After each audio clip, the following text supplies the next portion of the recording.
এরপরে প্রশ্ন হলো, মসজিদ কমিটি হাফেজ সাহেবদের জন্য তারাবির টাকা কালেকশন করে মোট টাকার অর্ধেকও না দিয়ে বাকি টাকা মসজিদের পিছনে এবং ইমাম মুয়াজ্জিনের জন্য রাখে, টাকাটা কি তাদের জন্য জায়েজ হবে? এটা নিয়ে আমরা এর আগে বিভিন্ন জায়গায় বলেছি। মসজিদ কমিটি অনেক জায়গাতে এই কাজটা করে। আপনি যদি ইমাম সাহেবের জন্য, মুয়াজ্জিন সাহেবের জন্য টাকা তোলেন, বিশেষ করে ঈদের সময় দেখা যায় ইমাম মুয়াজ্জিনের বোনাস দিবে, হাদিয়া দিবে, এই নাম করে টাকা তোলা হয়। টাকা উঠলো 20,000, ইমাম মুয়াজ্জিনকে 10,000 ভাগ করে দিয়ে বাকিটা মসজিদ ফান্ডে রাখা হয়েছে। এটা কোনো অবস্থাতে জায়েজ নাই। নসুল ওয়াকিফে কানাসিস শারিআ, দাতা যে জন্য দিবে সেই খাতেই খরচ করতে হবে, অন্য খাতে খরচ করলে সেটা জায়েজ হবে না, অতএব গুনাহ হবে। যদি এরকম কোন কমিটির লোকজন মানুষ থেকে এক কথা বলে টাকা নেন, অন্য খাতে যদি খরচ করেন, তবে হ্যাঁ, যেই খাতে নিয়েছেন সেই খাতে খরচ করার পর কিছু খুচরা রয়ে গেছে বা এই খাতে আর খরচ করার সুযোগ নেই, নির্মাণ ফান্ডে নিয়েছেন, নির্মাণ কাজ শেষ, অতিরিক্ত আছে, এটা আপনি জেনারেল ফান্ডে নিয়ে নিলেন, এতটুকু জায়েজ হতে পারে। কিন্তু আপনি ইন্টেনশনালি এক খাতের কথা বলে অন্য খাতে নিলেন বা ইমাম মুয়াজ্জিনের কথা বলে সেটা মসজিদের নির্মাণ কাজে ব্যয় করলেন, এটা জায়েজ হতে পারে না।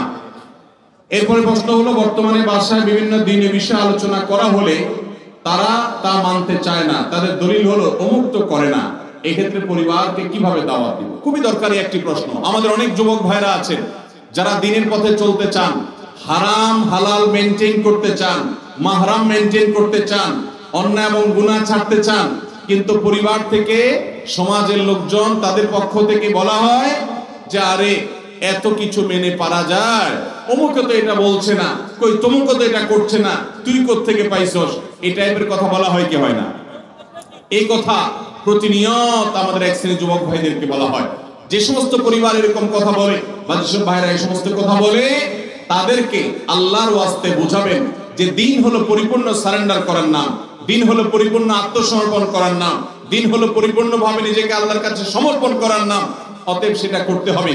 কে কি করেছে, কে কি করে নাই, এটা যদি আমার দেখার বিষয় হয়, তাহলে পৃথিবীতে আমি আর ভালো থাকতে পারবো না। আল্লাহ কোরআনে কারিমে বলেছেন, ওয়ালা তুতি' আকসারা মান ফিল আরদি লা ইউদিল্লুক, তুমি যদি পৃথিবীর বেশিরভাগ মানুষ কি করে সেদিকে তাকাও, তাহলে তারা তোমাকে পথহারা করে দিবে। অতএব কে কি করেছে, বেশিরভাগ লোক কি করেছে, এটা আমি দেখবো না, আমি দেখবো কোরআন এবং হাদিসে কি আছে, আমি সেটাকে অনুসরণ করবো। তাদেরকে বুঝাতে হবে, ওলামা ইকরামের কাছে নিতে হবে, কোরআন হাদিসের জ্ঞান তাদেরকে দিতে হবে। ইনশাআল্লাহ তারা এই সমস্ত ফিতনা থেকে তখন বাঁচতে পারবেন। আল্লাহ হেফাজত করুন এবং হেদায়েত দান করুন।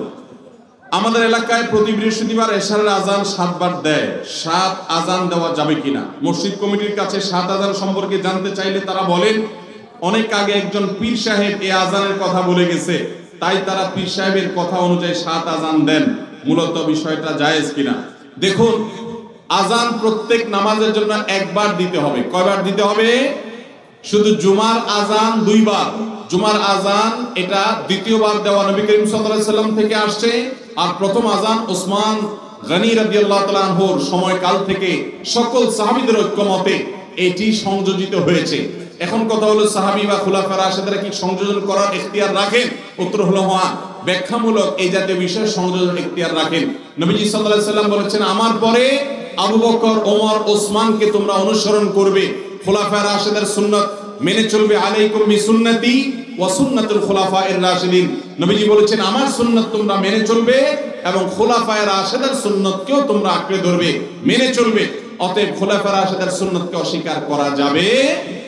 কিন্তু তাই বলে কোন ওয়াক্তের নামাজের আজান 7 বার যদি কোনো পীর সাহেব দিতে বলে, এই পীর সাহেব ভণ্ড হওয়ার ব্যাপারে কোনো সন্দেহ, কোন পীর সাহেবের এখতিয়ার নাই আজান কয়বার দিবে ঠিক করে দিবে।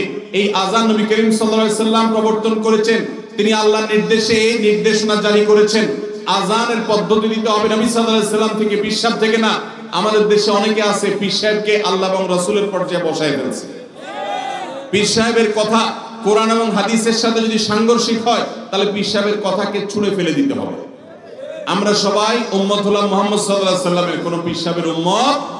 আমরা গোলাম হলাম আল্লাহর, কোন পীর সাহেবের গোলাম, এমনকি কোন আলেমেরও গোলাম না। কোন আলেমের কথা যতক্ষণ পর্যন্ত কোরআন হাদিসের মধ্যে থাকবে আমরা গ্রহণ করব। কোরআন হাদিসের সাথে সরাসরি কন্ট্রাডিক্টরি যদি কোনো কথা তিনি বলেন, তো সেটা আমরা অবশ্যই প্রত্যাখ্যান করব, গ্রহণ করব না। আমাদের আয়েশা বলেছেন, নবী করিম সাল্লাল্লাহু আলাইহি সাল্লাম বলেছেন, মান আহদাসা ফি আমরিনা হাদা মা লাইসা মিনহু ফাহুয়া রাদ, যে ব্যক্তি আমাদের দ্বীনের মধ্যে নতুন কিছু সংযোজন করবে সেটা প্রত্যাখ্যানযোগ্য হবে। অতএব ইশারার আযান 7 বার দিতে হবে, এটা নতুন কিছু সংযোজন, এটা প্রত্যাখ্যানযোগ্য, বাতিল। এটা করলে সওয়াবের পরিবর্তে আরো গুনাহ হবে।